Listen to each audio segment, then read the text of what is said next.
মাথাতে দাঁড়াইলে সাবধানে কাজ করতে হবে, আর বাইরে গেছে এলে জয়েন্ট জোন ফাঁকা না থাকে।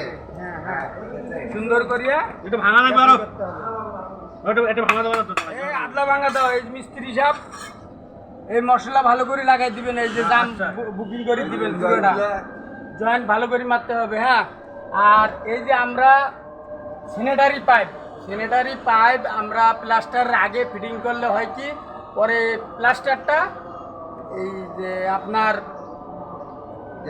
পাইপের ভিতরে প্লাস্টারটা যায় না, গ্যাপ থাকে, এই গ্যাপটা ভবিষ্যতে হয় কি ওই দিক দিয়ে পানি দেওয়ার সমস্যা হয়। হ্যাঁ, সমস্যা হওয়ার কারণে অনেক গাছরা উঠে যায়, আর ওই জায়গাটা ড্যাম হয়ে ভিতরে ডিসকালার রং হয়ে যায়।